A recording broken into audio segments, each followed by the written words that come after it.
लोकतन्त्र भनेको के बोल्न नपाउने हो र? फरक विचार राख्दैमा निस्केर जा भन्न मिल्छ? एउटा बराबर हैसियतको सांसदलाई निस्केर जा भन्ने, त्यहाँ त सबैको एउटै हैसियत होइन र? अन्तर्राष्ट्रिय सम्बन्ध समितिमा अधिनायकवादी चरित्र प्रदर्शन भयो। सम्माननीय सभामुख महोदय, म थारूकी छोरी, तितो छु, सत्य पनि छु। सभामुख महोदय, लोकतन्त्र भनेको के हो? म लोकतन्त्रको परिभाषा खोज्दैछु। लोकतन्त्र भनेको के बोल्न नपाउने हो र? फरक विचार राख्दैमा निस्केर जा भन्न मिल्छ? एउटा बराबर हैसियतको सांसदलाई निस्केर जा भन्ने, त्यहाँ त सबैको एउटै हैसियत होइन र? अन्तर्राष्ट्रिय सम्बन्ध समितिमा अधिनायकवादी चरित्र प्रदर्शन भयो। संविधानले दिएको मौलिक हक हनन भएको छ। वाक स्वतन्त्रतामाथि गम्भीर आघात पुगेको छ। हामीले सङ्घर्ष गरेर ल्याएको लोकतन्त्र यस्तो हुन सक्दैन। 10 गते समितिभित्र भएको घटनालाई समस्त थारू समुदायको अपमान भएका रूपमा लिन सकिन्छ। नारद मुनि राणाको मात्र होइन, जुन दृश्य समितिभित्र देखियो त्यो सदियौँदेखि शासकहरूले थारूमाथि शोषण गरेको झझल्को दिलायो। सभामुख महोदय, मार्फत म आगामी दिनमा यस्तो घटना नडोहोरियोस् र हामीलाई थारू समुदायलाई स्वीकार्य हुने छैन। सम्मानीय सभामुख महोदय, सर्वप्रथम मुलुकमा लोकतन्त्रको विजय भएको छ। मृत भएको संविधान पुनर्जीवित भएको छ। संविधानको धारा 76(5) बमोजिम माननीय सांसदहरूले प्रधानमन्त्री चुन्न पाउने संवैधानिक अधिकार र प्रधानमन्त्री हुन पाउने संवैधानिक अधिकारलाई सम्मानित सर्वोच्च अदालतले यही असार 28 गते निर्णय गरेर संविधानको रक्षा गरेको छ। सबभन्दा पहिला त्यो फैसलाको हामी स्वागत गर्न चाहन्छौँ। उक्त फैसलाको पूर्व सन्ध्यामा गठबन्धन दलका नेताहरू, नागरिक समाजहरू, पत्रकारहरू, विशेष गरी कानुन व्यवसायीहरूले जुन अग्रसरता लिनुभएको थियो, सत्तारूढ दलको तर्फबाट, नेपाली काङ्ग्रेसको तर्फबाट उहाँहरूलाई धन्यवाद र आभार पनि व्यक्त गर्न म चाहन्छु। सभामुख महोदय, यहाँ धेरै कुरा आइसकेको छ। हामीलाई लागेको थियो नेपाली काङ्ग्रेस सत्तारूढ दलको रूपमा रहेको छ, प्रतिपक्षको रूपमा एमाले रहेको छ। तर यहाँ मैले देखेँ संविधानलाई नमान्ने, कानुनलाई नमान्ने, अदालतको फैसला नपर्खिने, अदालतको फैसलालाई प्रभावित हुने गरी विचाराधीन मुद्दाहरूलाई बहसको विषय बनाउने, संसदको बहस विषय बनाउने, मलाई लाग्यो सभामुख महोदय यो कतै सत्ताबाट बाहिर गएको, यो कुण्ठाबाट मुक्त अहिले पनि प्रमुख प्रतिपक्षी दल हुन नसकेको हामीले आभास गरिराखेका छौँ। हामी शुभकामना दिन्छौँ। लोकतन्त्रमा प्रमुख प्रतिपक्षी दलको भूमिका अत्यन्त ठुलो हुन्छ। तर धैर्य धारण गरेर आफ्नो अनुभवलाई, आफ्नो भूमिकालाई सही ढङ्गबाट सदनमा पनि अगाडि बढाउनको लागि र कुण्ठाबाट मुक्त हुनको लागि पनि म आग्रह गर्न चाहन्छु। सभामुख महोदय, निश्चय नै मुलुकले एउटा नयाँ प्रधानमन्त्री प्राप्त गरेको छ।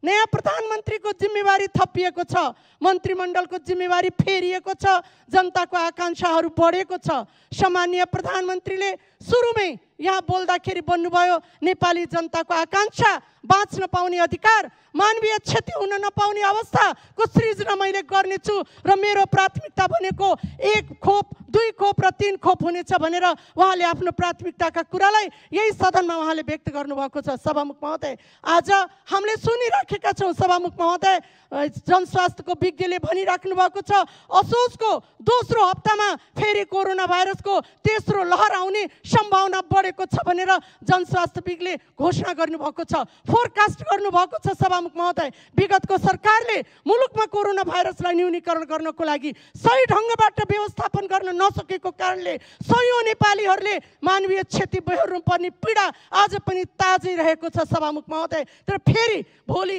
कोरोना भाइरसलाई तेस्रो लहरबाट फेरि मुलुकलाई आक्रान्त पार्ने, नेपाली जनतालाई प्रभावित पार्ने मानवीय क्षतिलाई रोक्नको लागि म यही सदनबाट सभामुख महोदयको माध्यमबाट सरकारलाई आह्वान गर्न चाहन्छु।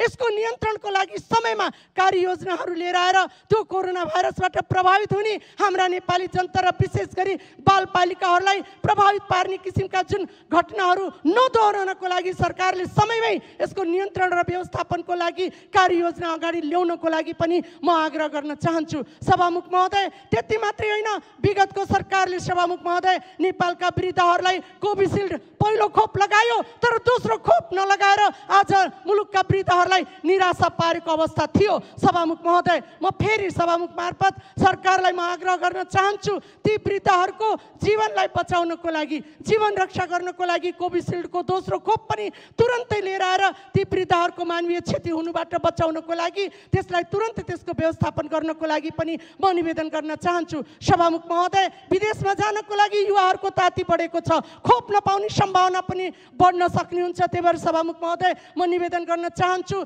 ती विदेशमा जान सक्ने सम्भावित युवाहरूलाई जोन्सन एन्ड जोन्सनको एउटा खोप लगाएर भोलि बाहिर जानको लागि खोप पाइन भनेर त्यो अवस्थाको सृजना नहोस्, त्यसलाई प्राथमिकताको क्रममा सरकारले अगाडि ल्याओस् भनेर म निवेदन गर्न चाहन्छु। म सभामुख महोदय, अन्तमा हिजोको दिनमा सभामुख महोदय, हामीले हत्या हिंसा बलात्कारका कडा कडा कानुनहरू बनायौँ, तर अपराधी न त राज्यसँग डरायो न त कानुनसँग डरायो। त्यसैको कारणले सभामुख महोदय, आज 3 वर्ष हुँदै जाँदा निर्मला पन्तदेखि भगीरथ भट्टले न्याय प्राप्त भएन, नवराज विकले आज न्याय प्राप्त गर्न सकेन। त्यही भएर म निवेदन गर्न चाहन्छु, कडा कानुन बनाएका छौँ, सरकारले खुट्टा नकमाइकन अपराधीलाई फेरि कठघरामा खडा गरेर न्यायको प्राप्तिको अनुभूति अब आम नेपाली जनताले खोजेका छन्, त्यसतर्फ म सरकारको सभामुख मार्फत ध्यान आकर्षण गराउन चाहन्छु। सभामुख महोदय, अन्तमा मैले फेरि निवेदन गर्न चाहेँ, फेरि जिम्मेवारी फेरिएको छ। अहिलेको सरकारले संविधान कार्यान्वयन, सुशासन र जनताको जीवनस्तर, यो 3वटा दूरगामी लक्ष्य बोकेर 15 महिनामा जनताले छुने गरी, लोकतन्त्रको अनुभूति गर्ने गरी 15 महिनाको योजना लिएर आउनको लागि पनि म सभामुख मार्फत सरकारको ध्यान आकर्षण गराउँदै आफ्नो भनाइ यहीँ टुङ्ग्याउँछु। हस्त, धन्यवाद। हरिराज अधिकारी, माननीय हरिराज अधिकारी, समय 5 मिनट।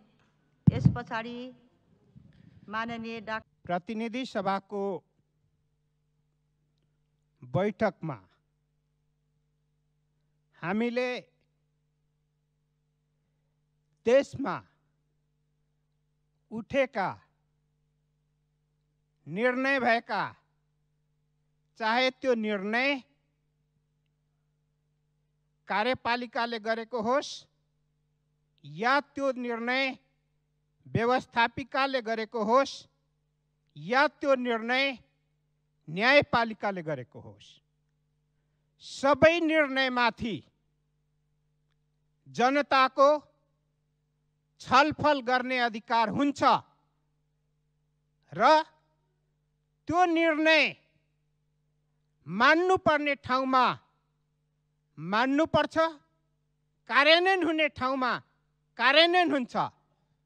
तर लोकतन्त्रमा कुनै पनि निर्णय छलफल हुँदैन, मत अभिमत हुँदैन, व्यक्त गर्न पाइँदैन र व्यक्त गरियो भने त्यो गलत हुन्छ, अपराध हुन्छ भने यदि कसैको बुझाइ हो भने म ती बुझ्नेलाई लोकतन्त्रवादी मान्दिन। लोकतन्त्रको मान्यता बुझ्नुभएछ भने म ठान्दिन।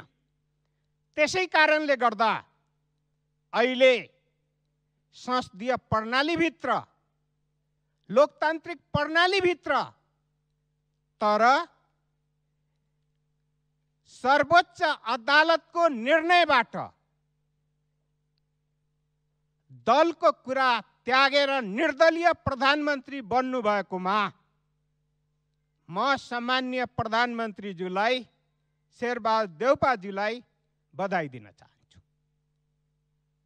अर्कोतर्फ म भन्न चाहन्छु, यो मन्त्रीमण्डलले देश र जनताको हितमा काम गर्छ कि गर्दैन त्यो चाहिँ हामी हेर्छौँ। तर कस्तो मन्त्रीहरू नियुक्त हुन्छन् र जनताको पक्षमा कस्तो काम हुन्छ भने जनताले हेरिरहेको हुन्छ। मात्र निजी क्षेत्रसँग, निजी क्षेत्रमा सफलता प्राप्त गरेको आधारमा देशले नै सफलता प्राप्त गर्छ भन्ने ठान्ने हो भने हाम्रो देशको अर्थनीति, 3 खम्बे अर्थनीति, सार्वजनिक, निजी र सरकारी जुन छ, त्योसँग जोडिएर हो भन्ने हो भने जनताले प्रश्न उठाउँछन्। जहाँसम्म भन्ने हो भने हामी बहुदलीय प्रतिस्पर्धामा आधारित बहुदलीय प्रणालीलाई मान्नेले निर्दलीय बाटोतिर यदि अग्रसर हुने कुरा गर्यौं भने त्यो बहुदलीय प्रणालीको अपमान हुन्छ। त्यसकारणले गर्दाखेरि कतिपय निर्णयहरू समय सन्दर्भमा त्यो निर्णयहरू पुनरावलोकन भएर फेरि पनि गलत भएको छ भने सचिने स्थिति हुन्छ। तर अहिले जुन बाटोबाट सरकार बनेको छ, जुन बाटोबाट प्रधानमन्त्री नियुक्त हुनुभएको छ, त्यो बाटो नेपालको घर घरमा छलफलको विषयवस्तु बनेको छ। हरेक राजनीतिक पार्टीभित्र छलफलको विषयवस्तु बनेको छ। र यो मुद्दा नेपालमा मात्र होइन कि अन्तर्राष्ट्रिय रूपमा पनि अरू देशले पनि नेपालको अनुभवबाट सिक्छन् या नेपाललाई औँलो ठड्याउँछन्।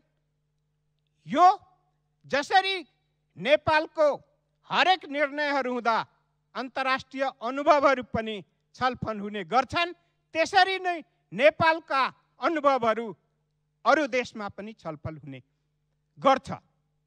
त्यसकारणले गर्दाखेरि ठीक र बेठिक अब भविष्यको दिशाले निर्धारण गर्नेछ। निर्णय मान्ने कुरामा कुनै दुई मत छैन। अर्कोतर्फ म भन्न चाहन्छु, जनताको चाहना भावना र आफूले गरिएको प्रतिबद्धतालाई पुरा गर्नको निम्ति सरकार तयार हुनुपर्छ। म सम्झिन्छु 2051 सालमा तत्कालीन प्रधानमन्त्री मनमोहन अधिकारीको समयमा सुकुम्बासी आयोगले काम गरेको जुन विषय थियो, जनतालाई सुकुम्बासीलाई पूर्जा बाँड्ने काम गरेको थियो।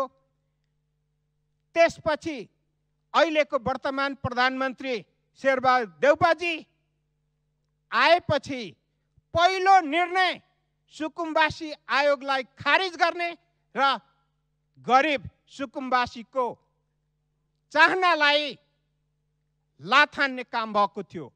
अहिले फेरि पनि सुकुम्बासी समस्यासँग जोडिएर भूमि आयोगले जुन काम गरिरहेको छ, त्यो आयोगलाई नै समाप्त गर्ने गरिकन संविधान सम्मत कानुन सम्मत काम गरिएकोलाई पनि यदि बाधा अवरोध पुर्याउने विघटन गर्ने हो भने बुझ्नुपर्छ कि गरिबको हितमा यो सरकारले काम सुरु गरेको छैन र धनीको हितमा र निजी क्षेत्रको हितमा मात्र काम गर्ने बाटोतिर अगाडि बढेको छ भने बुझ्नुपर्छ। अर्कोतर्फ म भन्न चाहन्छु, नेकपा एमालेको सरकारले नेपाली सम्पूर्ण नागरिकलाई नागरिकताको प्रमाणपत्र दिने विधेयक ल्यायो, कहिले अध्यादेश ल्यायो र कहिले निर्णय गरेर अगाडि बढ्यो। तर अवरोध पैदा हुँदै गयो। म चाहन्छु कि नागरिकता विधेयक छिटो पारित होस् र नागरिकता नेपाली जनताले सहज रूपले प्राप्त गरून्। त्यस्तै निजामती प्रशासनलाई सुदृढ गर्नको निम्ति निजामती विधेयक जुन संसदमा छ त्यो पनि छिटो पारित होस् भन्ने म चाहन्छु। कोरोना कोरोना भनेरै सामान्य प्रधानमन्त्रीज्यू आउनु भएको छ, तेस्रो लहर सुरु हुँदैछ। त्यसकारणले कोरोनाको मारबाट जनतालाई बचाउने कामतर्फ पनि केन्द्रित हुनुहोस् भन्ने चाहन्छु। अपराधीहरू प्रधानमन्त्री निवास वरिपरि नपुगुन् र छुट्ने प्रक्रिया सुरु भएको छ। त्यतातिर सरकारले यदि अपराधीलाई छुट दिने स्थितितर्फ जाने हो र अपराध मौलाउने स्थिति भयो भने फेरि पनि लोकतन्त्रलाई गिजाउने छ। सामान्य प्रधानमन्त्रीलाई कामप्रति हेरेर र समर्थन या विरोध गर्ने हो या गिजाउने हो त्यो दिन नआओस् भन्ने शुभकामना दिन चाहन्छु। धन्यवाद।